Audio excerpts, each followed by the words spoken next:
Alors revenons à notre mécanisme de la preuve sociale.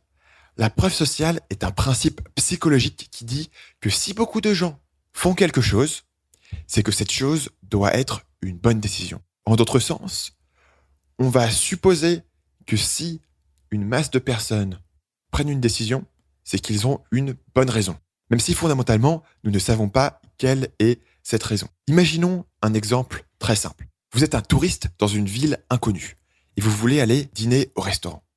Vous arrivez sur la rue principale et vous avez le choix entre deux restaurants. À votre gauche, vous avez un restaurant qui est animé.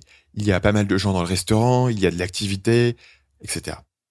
À votre droite, vous avez un autre restaurant qui ressemble en tout point au premier à un détail près. Il n'y a absolument personne dans ce restaurant.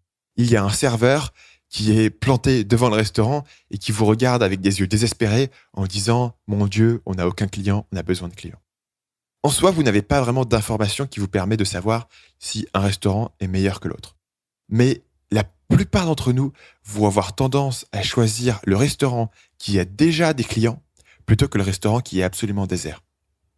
L'idée ici, évidemment, c'est qu'on suppose que si les gens choisissent majoritairement un restaurant plutôt qu'un autre, c'est qu'il y a une raison. Potentiellement, le restaurant populaire sert une meilleure nourriture, à des prix plus abordables, à un service plus sympa.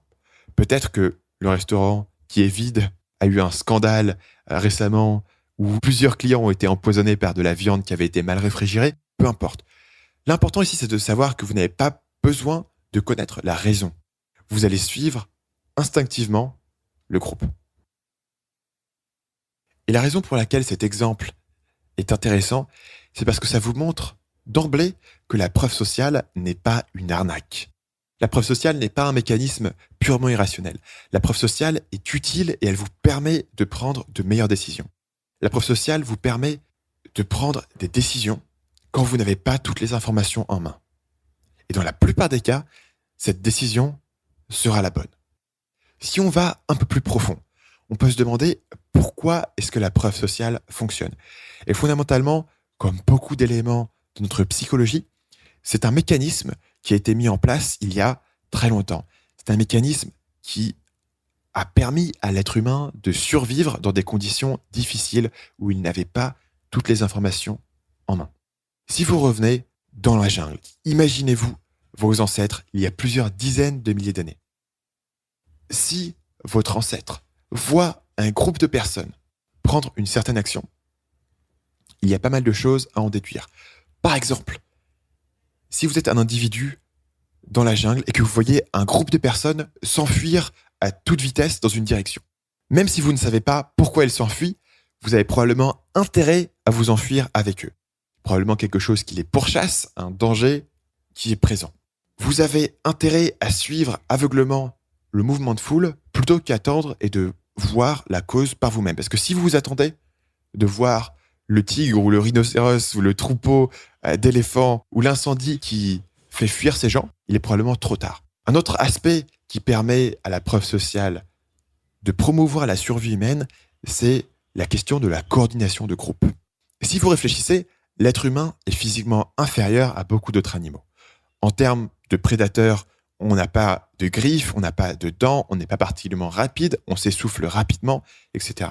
En termes de survie, on n'est pas particulièrement bien adapté aux éléments, on n'a pas de fourrure, etc. Le seul avantage que l'être humain a par rapport à ses concurrents d'un point de vue de l'évolution, c'est que l'être humain est capable de coordonner des groupes. C'est absolument le seul avantage qui a permis à l'être humain de survivre et d'arriver là où il en était. Il y a beaucoup d'aspects à cette coordination de groupe, le langage, la capacité à raconter des histoires, etc. Mais l'élément qui nous intéresse aujourd'hui, c'est bien sûr la preuve sociale. La preuve sociale permet à un groupe de maintenir sa cohésion, même sur des choses purement arbitraires.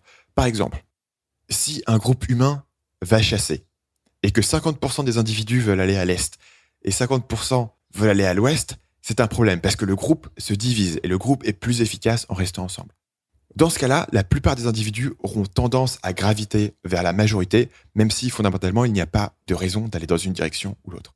Et donc ces deux éléments qui sont, numéro 1, l'utilisation de la sagesse collective, même quand vous n'avez pas les informations vous-même, et numéro 2, la coordination de groupe, ont permis à l'être humain de survivre. D'où le fait que la preuve sociale est un mécanisme aussi profond qui était valide en 84 quand Cialdini a écrit son bouquin, est valide encore aujourd'hui et sera valide dans le futur. La preuve sociale fonctionne à 2 conditions. La première condition, c'est que nous avons un doute. La bonne décision n'est pas claire. La deuxième condition qui permet à la preuve sociale de fonctionner, c'est que le reste du monde semble clairement préférer une option plutôt que les autres. C'est-à-dire que si nous avons une préférence claire, nous n'allons pas forcément nous faire influencer fortement par les autres. Il faut donc que nous hésitions entre plusieurs options. Et deuxièmement, si le reste du monde ne semble pas exprimer de préférence, évidemment la preuve sociale ne fonctionne pas. Une expérience intéressante qui illustre la preuve sociale a été menée dans les années 60. Voilà l'expérience. Un groupe de personnes rentre dans un ascenseur. Mettons que 4 personnes rentrent dans un ascenseur. Parmi ces personnes, 3 sont des complices des chercheurs. Une personne est le sujet sur lequel on va faire l'expérience. Ce que les individus dans l'ascenseur vont faire, c'est que les 3 personnes qui ont été mises dans l'ascenseur par les chercheurs vont tous choisir de se tourner vers la même direction. Par exemple, dans un ascenseur, on va normalement faire face à la porte. On entre, on se retourne et on fait face à la porte. Supposons que vous soyez dans l'ascenseur et que les 3 personnes qui sont avec vous décident de se retourner et tourner le dos à la porte, c'est-à-dire faire face au mur qui est opposé à la porte de l'ascenseur. Ce que cette expérience a révélé, c'est que dans la très grande majorité des cas, le sujet qui n'avait pas été mis par les rechercheurs, c'est-à-dire le 4e individu, va choisir de se tourner dans la même direction que les autres. C'est-à-dire il va tourner le dos à la porte. Il va faire quelque chose qui est relativement inhabituel dans cette situation. La raison, c'est que si 3 individus séparés décident de se tourner dans une direction, dans l'ascenseur, vous allez supposer qu'il y a une bonne raison, même si cette raison n'est pas évidente. Et bien sûr, dans ce cas-là, vous auriez l'air un peu idiot de poser la question, et donc du coup, vous avez tendance à suivre le mouvement de foule sans poser de questions. Ici, nos 2 conditions sont remplies. La première est que la personne dans l'ascenseur a certes une préférence de se tourner vers la porte, mais cette préférence n'est pas très forte. Et deuxièmement, l'ensemble des autres personnes dans l'ascenseur semblent clairement préférer une direction plutôt qu'une autre. Voilà une autre expérience dans le même genre. Des chercheurs placent à un coin de rue, dans Manhattan, une personne qui regarde vers le haut. Et ils observent, est-ce que les passants qui passent près de cette personne regardent vers le haut. Si ils placent une personne au coin qui regarde en haut, à peu près 20% des gens vont regarder dans la même direction. Ils vont se demander, est-ce qu'il y a quelque chose à voir? Mais si, au lieu de placer une personne à ce coin de rue, vous placez 5 personnes qui regardent vers le haut, 80% des passants vont eux aussi s'arrêter et regarder. Pourquoi? Parce que si 5 personnes regardent vers le haut, c'est qu'il y a probablement une bonne raison. Et ce, même si, fondamentalement, il n'y a aucune raison. C'est-à-dire que ces personnes ont été placées là par des chercheurs et il n'y avait pas de raison particulière. Il n'y avait rien à voir de particulier. Mais si ces 5 personnes regardent vers le haut, environ 80% des gens vont supposer que ces personnes regardent là pour une bonne raison. Et fondamentalement, c'est une supposition tout à fait raisonnable et tout à fait logique. En dehors de ce cadre, que ce soit dans l'ascenseur ou sur le coin de rue, où des chercheurs ont volontairement manipulé un mouvement de foule, dans la plupart des cas, s'il y a un mouvement de foule, c'est qu'il y a une bonne raison.